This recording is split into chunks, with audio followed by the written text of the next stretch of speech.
Well, hello, everyone, and welcome back to another episode of the Ricecast. My name is Anthony Russo. I'm here with Dr. Pastor Willie Rice. Pastor Willie, how are you today? Doing great, thank you. This year is chugging along, Pastor. As it always does, and as it always does, spring will be here. You know, for us, we always kind of like an early spring, but it's been kind of a lingering winter here, a little cool, but it's been beautiful here the last couple of days, and looking forward to spring just around the corner. Can you believe how close Easter is right now? Yeah, you know, that's what people always are surprised about, because those of us who are in ministry kind of world land, we start thinking about Easter about the day after Christmas. You know, it's like, okay, what do you know? And they, you know, usually it's get past Valentine's Day, get past, you know, into March. It's like, oh, and of course it's different because it moves around a little bit. But no, it will be here very, very quickly. And you know, we're already in a series that leads us right up to that. So we're looking forward to that. Not too distant future. It's coming up fast. We got all the information about Easter on our website now. If you're making plans, you got people coming in from out of town. We wanted to make sure you had all that lined up so you can make those plans accordingly. But it will. Anytime I see it in March, I'm just like, this doesn't seem right. It's not supposed to be in March. But it is. It's the last day of March this year, March 31st. Yep. Be coming up. So always a great time. Always have a lot of services here, as everybody knows, in all of our campuses. Just a special schedule for Easter. So, again, go ahead and begin planning now. And many people plan also to serve. You know, they'll come one service and then serve another, and that also helps. So we're looking forward to it. Absolutely. Those of you who are normally here for the sports segment, the football's over. So this is kind of, to me, this is a little bit of a quiet time for sports. I don't know about you. Yeah, you're not a baseball guy, right? Not a huge baseball guy. Yeah, and so that's a lot of the people that are great baseball fans, and I'm kind of a casual fan. Yeah. You know, this is the teams are reporting for spring training down here. We live in spring training world, so the pitchers and catchers are out there there down the road, you know, right down the road from us. People know are the Phillies, and so they're out there practicing. Some you can see them out there running and so forth. So before long they'll be having some games, and as much that's as baseball players run, you know. Well, they run faster than we do. I assure you. It's probably faster than us. Yeah. They run in spurts. I've seen a couple of them. They're taking their jog. There's a couple. What I love in spring training is there's a game going on, and then there's guys running out in the outfield sometimes. Like they'll be just out doing sprints. Right. No, it's like, oh wow, they're just kind of, you know, enjoying themselves. So anyway, it's that's always a big sign of spring around here. Spring training. And people that don't live down here may know we have, or might not know, we have two teams right here in our county, and then over in Tampa, you got the Yankees, you got the Phillies, you got the Blue Jays. And when I was a boy, I used to have the Mets and the Cardinals in St. Pete. They're not there anymore. They flown the coop. The Cardinal flew the coop. I don't know where the Cardinals are now. And so we don't have quite as many teams as we used to. Used to have the Reds in Tampa. But anyway, still a lot of teams in Florida. And to me, I love going to a spring training game, one or two. It's just kind of let you know spring is here. Spring is here. I am coaching Crosby's baseball team. Oh, okay. Yeah, so I got that going. Did you coach when you were? I did coach one year. I'm not, didn't coach as much as I'd have liked to. 1 year for softball, our girls were playing, and I think we went 1-10 or something like that. But we didn't get shut out, man. We didn't get shut out. Got that big win. Yeah, we got the big win. Yeah. About 5 or 6 games in, we got a win. So. I have a similar claim to fame right now. Crosby, my oldest, has been a part of some successful youth teams. He's won a couple championships already at a very young age. The 1 year he did not win a championship, I'll tell you who his head coach was. Yeah, that's tough. That's tough, man. He's had a lot of success other than the year. That's tough. His old man was the head of the whistle. Here at Calvary, our baseball team and our softball team from our school have I think they've actually started the season. They have played some preseason games, and they're both defending state champions. So, that's right. It's a big deal around here. Oh, man. Big shouts out to our baseball and softball teams. Love them. Hey, also, before we get too far in, got to mention, Collide Weekend was this last weekend. Mm-hmm. What did you get to see any of that? Yeah, I was there a lot, and it was just a fantastic weekend. I want to congratulate all of our student pastors and Next Gen team, and if I started calling out names, it'd just be too many, but they have just done a fantastic job. I'll call out Tom Cooney, who's director of our student ministries, and then Jimmy Dotson and Sean Lincoln and Matt Gibney and Nate McKnight leads that team, but goes on, just dozens and dozens of people, and we had almost really over 400 people, I think, involved in it over the weekend between students and workers. Yeah, and a big weekend. I know they're all worn out and they're recovering, but we saw God do some wonderful things, and it was a great weekend. And a lot of people might not have felt this, but the obstacles they had to overcome this year. It was raining like crazy. Yep. They had a situation with the person who was supposed to be speaking. They overcame a lot. They overcame a lot. A lot of people don't know, it's kind of like the duck. You look calm on the top of the water, and you're pedaling first, you're underneath, and that's kind of the way they were. The speaker, I think, that they had slotted, got sick, couldn't come last minute. And we're so grateful for Chris Dotson. We'll give a shout out there over at South Tampa Fellowship, where my buddy JJ is the pastor. And that's a great church, by the way. If you live over in South Tampa in that area, you want to go over there. But they're killing it. They're doing a fantastic job. And Chris is on staff there as like a next gen leader. Mm-hmm. So literally last minute, and he's not he's an A-lister. Mm-hmm. But they just were. Our team was like, well, who can we call the last minute? And Chris, I think, has helped us with some things before. So they called, and literally just shows you what partnership and service looks like. Man, he dropped everything and just came over here, and then they just said it was just unbelievable. It was the right word. So a big shout out to that sister church and to Chris Dotson, who helped us and our team immeasurably. Really, really great weekend. And we got to talk a little bit yesterday. Like you said, a lot of the team is kind of resting after being here all weekend. But weekend that I don't know that you ever get the full picture of the impact of a weekend like that. No. You're going to hear some stories, but those seeds that are planted are going to continue to grow. And it's really just the start of something. So grateful for our church and commitment to invest in and impact next generation student ministry. And by the way, even some other churches that maybe are small and aren't able to do something on that scale, they were part of it. So we just don't know how many seeds, how much impact. And as I was up there one night and even spoke to everybody who was there and said, a few years ago, maybe more than a few years ago now, I'd have been one of these kids down here. Yeah. And I made decisions in middle school. People take that for granted.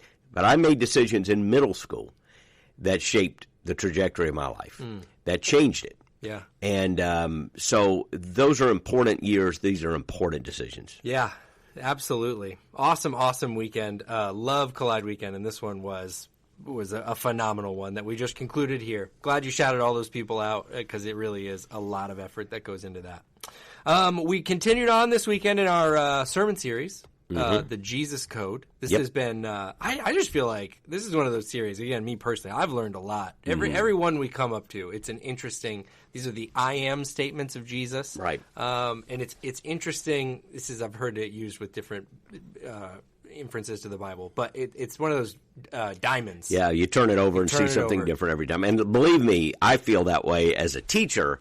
There's just such joy in the preparation and the study. And even though I have taught through these before, more than 20 years ago, by the way, was the last time I taught through these in a sermon. It wasn't even at Calvary. But just going back through this and teaching this material from the Bible, it's like you see it all over again. You see it's fresh, it's new. You see things you never saw before. So I'm so grateful for the opportunity to dig into these texts. All of our campus pastors have loved this and are sharing their responsibility of teaching, of course. And we're looking forward to the upcoming messages. I'll put the link from the sermon on Sunday in the show notes if you missed it. But I had a couple of things I wanted to sort of dive in on, like we get to do here on the podcast. It's a fun platform that we get to have like kind of a follow-up conversation to some points. And one of the things you mentioned, so the teaching this weekend was the statement, I am the bread of life, from Jesus. Is that right? Yes. I am the bread of life. Yep. So that's the teaching, and it was an interesting. You kind of set the story up again in the sermon. If people missed it, you can go back and watch it in its totality. But you set up the story that it's Jesus had just fed this large crowd. Mm-hmm. They had just fed them practically. They had eaten. Right. They had eaten real food. Feeding of the 5,000. Yeah. Yep. And so then that's when this conversation is on the heels of that. Yep. And so one of the things going on there that the Bible tells us is that there was this huge crowd that was fed 5,000. Is this the one where it's 5,000 men? Yes. It's 5,000, yep. It could have been more than that. Right. So they're thrilled by that, obviously. Those free fish and chips. Everyone's pumped on that. And then and they're considering making Jesus king. This is the peak of popularity, influence. I think you mentioned, like, it was just like, this is the moment a lot of people dream about. And I think even like today, a lot of people would. Oh yeah, you want to hit that moment, yeah. The fever pitch of how. The moment something is about to go viral. Right. And, we use that's modern language, but that moment where a product or the song that somebody's written or, and artists dream of that. Yeah. Businessmen dream of that, right? Yeah. You want that moment where everybody is rallying behind it. Right. And that moment is John 6:15 after Jesus feeds 5,000 people. Literally, it says they knew, first of all said, well, this guy's a prophet, which is their way of saying, boy, it's something special, okay? Right. And then verse 15, they were going to make him king even if by force. It's like, look, he's our guy. There is that moment which all of a sudden this is about to go to an entirely. It's already a big level when you have thousands of people gathering. Right. So Jesus is already someone who you would consider to be famous and well-known in the Galilee region. He's already had an impact. Huge crowds are coming to hear him. Right. That's a big crowd today. Yeah, I mean, that's a big crowd today.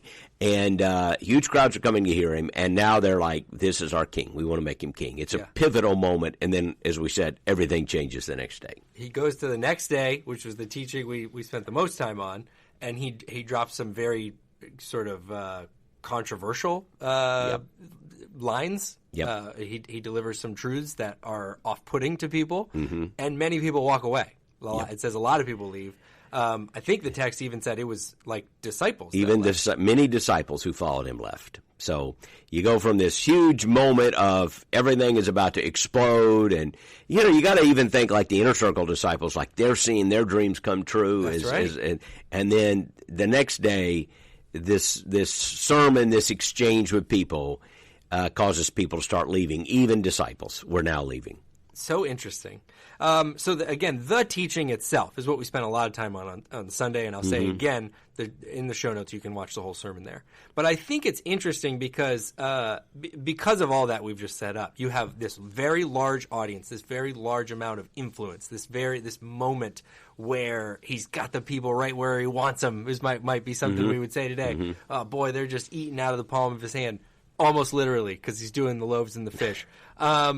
You have that moment, and then you have the next moment where, and it almost, even the picture and the tone of that next day text, there's almost like a frustrated posture of Jesus. Would that be wrong to say? Well, out of the gate, he challenges them. Yeah. It's so I don't know if it's frustration, but it's out of the gate. He's like, you just came for more food. Right. That's a paraphrase. Right.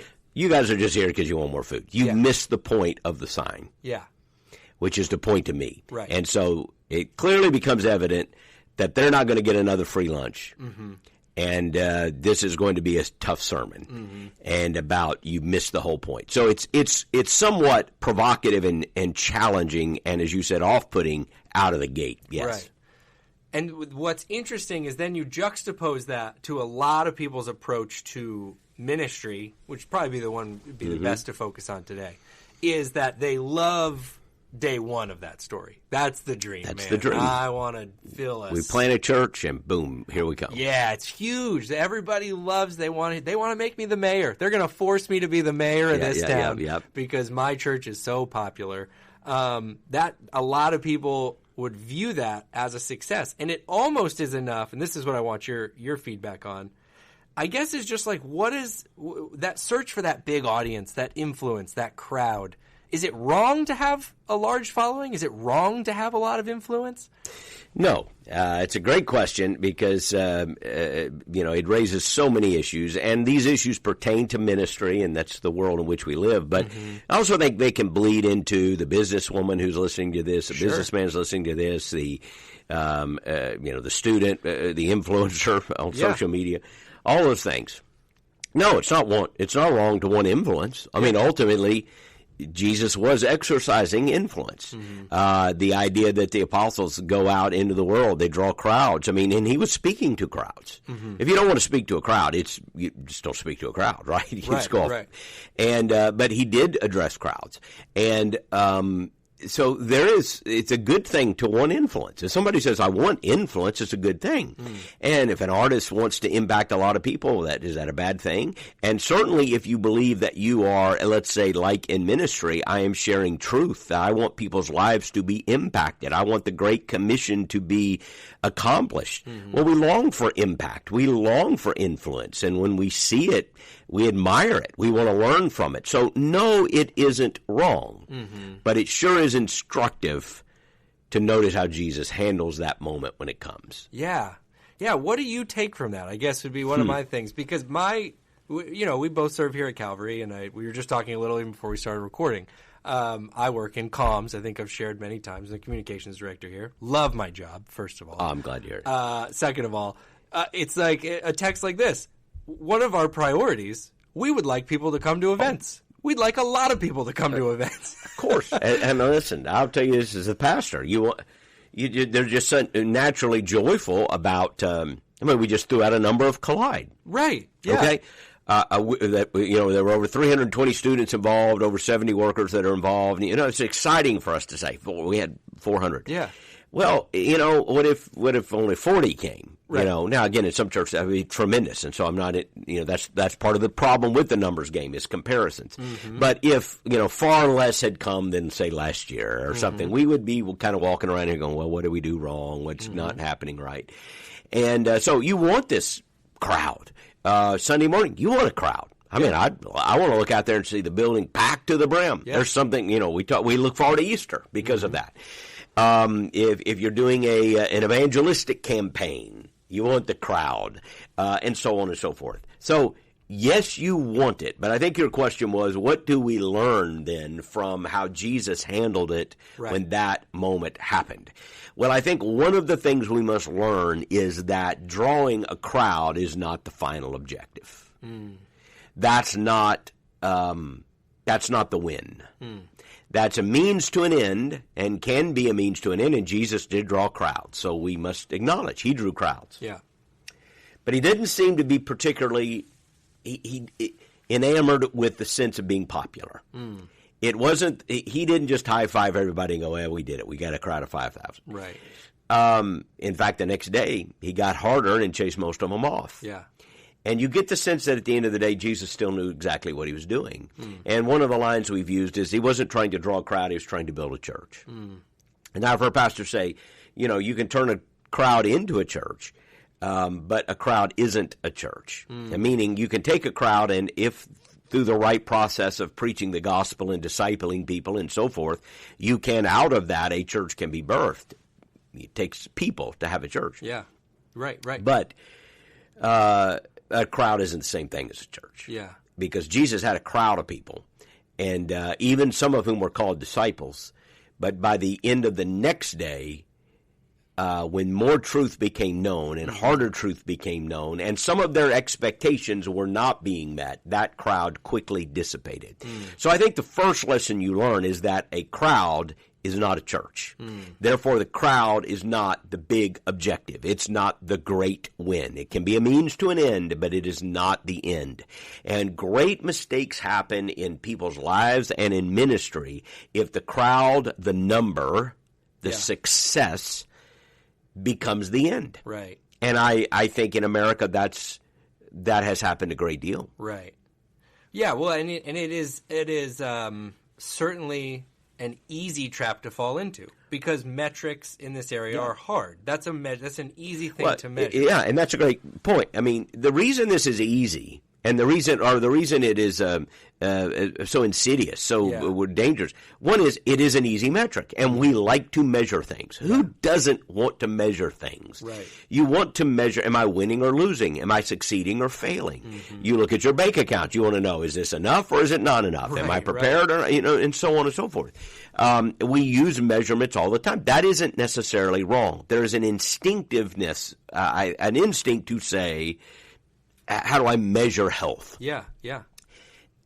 But then there's another motive there that is alluring underneath that, and that is this craving for popularity, this desire to be affirmed and applauded by other people. Yeah. We live for the approval of others. Yeah. And that becomes the insidious nature. And I think sometimes, there's this famous story in the Old Testament, which I have never preached from, I don't think. Maybe I've referred to it.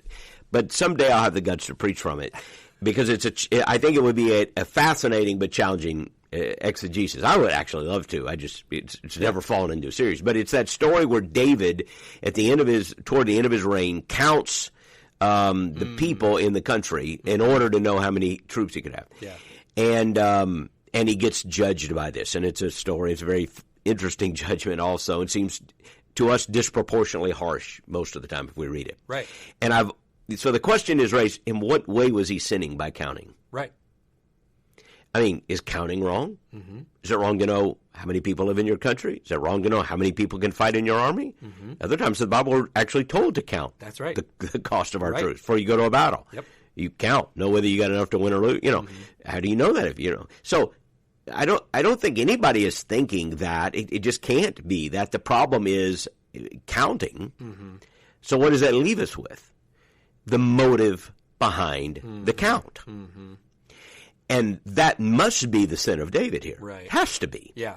The motive behind the measurement. Mm-hmm. And unfortunately, a lot of our fixation on measurements, who's bigger, right? Who's got the bigger crowd in ministry? It's, the building, it's the crowd, it's the budget. Mm-hmm. It's the budget. So, and people count these things. Right. And this is how we judge success in ministry world, and have for many years in America. Yep. I grew up in this environment. This was what we judged. Bigger equals better. Mm-hmm. That no one said that, but we said that. Yeah. And part of it was justified by saying, well, I've heard this. We count people because people count. Yada yada. There's a book of numbers in the Bible. I've heard all these phrases all my life. Yeah, yeah. Okay, whatever. I don't think the book of Numbers is that, but anyway, I know what you're saying. Yeah, okay, right, and right. people do count, and you should count, and there are appropriate means and needs to measure things. Right. But what is lurking beneath that? What is lurking beneath this fixation, maybe almost an over-fixation on wanting to count and measure? Is it not our pride, our thirst for affirmation, our desire to be approved of and applauded by others, which in the social media world, by the way, as well as other worlds, it becomes its own prison, because it can end up becoming, instead of a means to an end, the end, and it becomes a terrible idol, a terrible idol. Because it's a lot to upkeep. It's a lot, to get there can be really hard. Yep. But then to keep everybody around. Keep everybody. If that is the goal, it's very difficult. Yeah, it's like that doesn't seem to be the goal of Jesus. He wants now he wants the message to go to the ends of the earth. So don't mistake the fact that Jesus is like, I don't care about people. I don't care if we have anybody. Right. No, he wanted the gospel to go to the ends of the earth. That's the means, or the end. That's the mission. Yeah. The gospel to the ends of the earth. A church equipped to carry the gospel to the ends of the earth. Yeah. Equipped and, of course, empowered by the Holy Spirit. That becomes the mission. Yeah. It's like he's got his mind, and he realizes just drawing a big crowd, especially as quick as possible, and just drawing a big crowd by a certain means, i.e. feeding them food. Mm-hmm. See, they're there for the wrong reasons. Mm-hmm. That isn't going to accomplish the mission. Right. I need a crowd. 30,000 were baptized on Pentecost. By the way, somebody counted them. God didn't judge that. Mm-hmm. But the key is, how do you get there? Well, you get there by focusing on the mission, what really matters, not on the superficial things that draw people. And the problem is, and again, we're not trying to throw stones here, because this mentality has affected many people in evangelical life in America. But the pragmatism of the church growth age, which was the latter part of the 20th century, and this whole pragmatism that church growth equals evangelism, this fixation has caused people to do all manner of things that really look a great deal like feeding people free lunches in order to get a crowd. And so, again, is it wrong to draw a crowd? The answer is no. Right. But why are you drawing the crowd? Right. How are you drawing the crowd? And again, what is the overall mission that you're really focused on here? Yeah, and it is one of, like, so many things. It just seems like such a theme every time we dive in deeper on a subject about having to live in some sort of tension or some sort of both and. Because you have Jesus feeds a mass crowd twice, if I'm not mistaken. Yep. There are two occasions. He heals people, which is incredibly stirring everywhere. Preach the Sermon on the Mount to crowds of thousands. So it is present. It's of course. This attractional nature of this thing is present. Then you have stories like this one of him saying, "You literally," and again, go listen for the whole context. And if it weren't a tension, then we wouldn't be addressing it. And again, the tension, I think, is yes, the mission is for people. He wants to get to people and draw people, and we want to. So when a church starts out and says we want to draw a lot of people, right? Is that wrong? No, I don't think it's wrong. Right. Of course, that's what you want to do. You want to get the gospel to as many people as possible. That's right. But it becomes the why and the how that ends up corrupting the mission. And underlying the why and the how is, maybe it is the why, this personal motive to appear great, to be great. Yeah. And we've heard too, I know I've heard, I'm sure you've heard through your time, it can also be really disheartening to people who are faithfully serving a church that's not exploding. Exactly. You can be faithfully serving your neighborhood community church. And it's part of the downside of this. Because when you measure something, what makes the measurement worth something is that you compare it. Okay, like if I tell you, this weighs 20 pounds. Well, that only means something because you know what a pound is. Right. And even if you don't know what a pound is, you're thinking, what is about 20 pounds? It's more than that, but it's less than this. That's what makes it something to say this.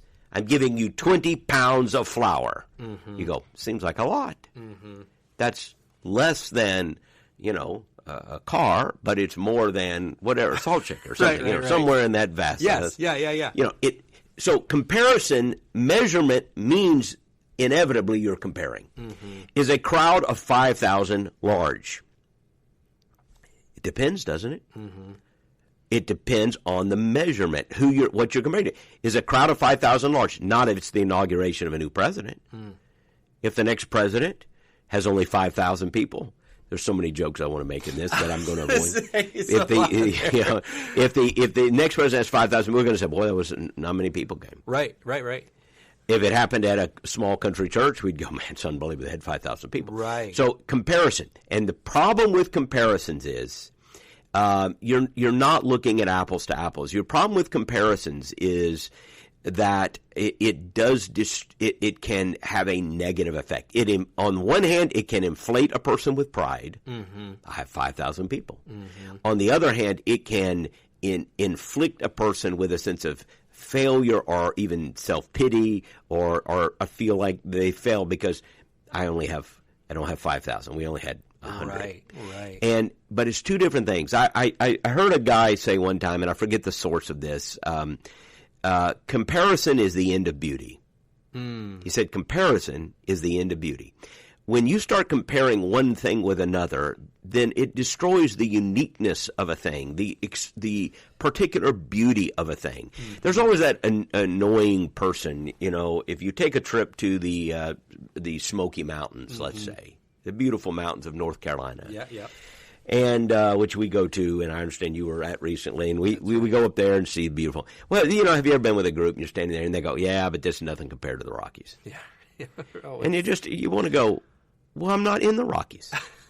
Why should I compare this to the Rockies? Yeah. this is different than the Rockies. Mm-hmm. But look at it. Mm-hmm. It's absolutely stunning. Why would you ruin the beauty of this moment by trying to compare it to something that it is not? Right. Why would you go to the beach here in Clearwater? Well, there is no beach comparing to Clearwater. But if you were to go, let's say somebody goes to the beach here in Clearwater, and they go, yeah, there's nothing compared to Hawaii. Yeah, yeah. You go, what? We're not in Hawaii. Right. Why don't you just appreciate the beauty of this? And we do this with people, and this, of course, destroys people. Instead of appreciating who and what they are. So what you just said is so true, and I see it in ministry all the time. There is a sense of failure for some pastors, for some ministry leaders, and some churches, because once you get into the measurement game, which you do, you are measuring yourself against some other person or ministry. And inevitably, that's going to hit you. It's going to either inflate you with pride, or it's going to give you a sense of, I failed. Yeah. Both of which can be dangerous, and both of which can be very discouraging. Even the pride one, maybe that's not discouraging, it inflates you, but they're both very dangerous. Let me just say it that way. Whether you're in pride or pity, they can be both very, very dangerous. And I think there are a lot of churches, there are a lot of pastors, there are a lot of faithful preachers out there who are like, I'm a failure because, we only did this, we've only achieved that. Why? Why do you think that? Well, because you're comparing this with that. Well, why are you comparing it? Why are you comparing it? Are you being faithful to what God has called you to do? Are you doing the best you can with what you have? And most of the time the answer is none of us are, so we should be looking at what we can do to be even more faithful and more effective. Yeah. But this idea of I'm doing it in order to be as big or successful or as famous as this guy, that's where the danger is. That's where the rocks are. So there's just when you look at this story of Jesus and you see that he loves people. Right. So he loves people, but he's not enamored with the crowd. Right. It's like he understands they're not there yet. They just want a free lunch. Right. So we got to separate this out a little bit. Right. Fascinating. And follows it up with an I am statement like that, because to me it's so interesting when you were saying that. To me it becomes an issue of identity. Either my identity is I have a large crowd, I have all these people in my ministry, I have all this money. That's my identity. Yeah. Well, now you have to protect it. Now, who am I if I don't have that? Or your identity is I'm not successful. I'm not doing a good job. You get your identity from the crowd mixed up in the outcome there. No, I think that's a great point. If I could finish it, Jesus knew who he was. That's right. Yes, he knew he was. If you go back and read the Gospels, I'm teaching through Luke on Wednesday nights. From his baptism. I mean, he knew it before. He knew it as a child. Luke records stories. But the baptism moment is so pivotal. That voice from heaven, this is my beloved Son in whom I am well pleased. On the tail end of that, he goes out in the wilderness. He's attacked by the devil who casts doubt on that. If you are the Son of God. Well, Jesus knew he was. And he was able to resist the lie of the enemy because he knew he was. Now, fast forward, you have the stories you said. He's not drawing his identity from the crowd. He knows exactly who he is. And that comes from, and we're going to see that a little bit this coming week. He knows where he's come from. He knows where he's going. He knows who he is. And so, again, his identity came from his relationship to the Father, who, that's who he is, his relationship to the Father. And really, that's where our identity should come from, not from measuring ourselves with somebody else. Because the older you get, the more you realize there will always be somebody faster. Not many people faster than you and I, but there will be people that are faster. There will be people that are bigger. There will be people that are smarter. There will be people who do this, that, or the other much better than we do. And if you're constantly measuring yourself against someone else, you're either just inflated and puffed up with pride, or you're going to just be beaten down and think that you're a failure because somehow you didn't match some level that somebody else did. It's so good. That's such a good word, and I do think that applies. We talked a lot about ministry and people involved in ministry, but that does apply, I think, to so many people. Whatever that thing is, this is what I'm hearing you say anyway. Correct me if I'm wrong, but there's nothing. For a lot of these issues, there's not like an inherent morality. If you're successful at business, there's nothing wrong with being successful at business. If you're very fast, there's nothing wrong with being very fast. If you're very this, that, or the other, there might not be anything wrong with that.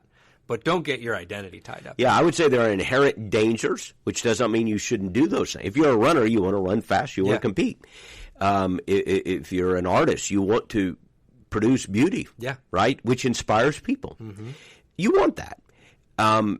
There is a danger in popularity, that you begin to draw your identity from the affirmation of others, not from what you were trying to do in the beginning. I think it destroys a lot of artists. Mm-hmm. In fact, an interesting study might be, and this is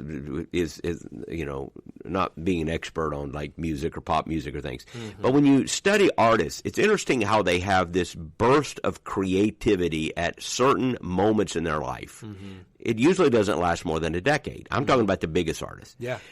And it's usually while they're young. Mm-hmm. And then it ends.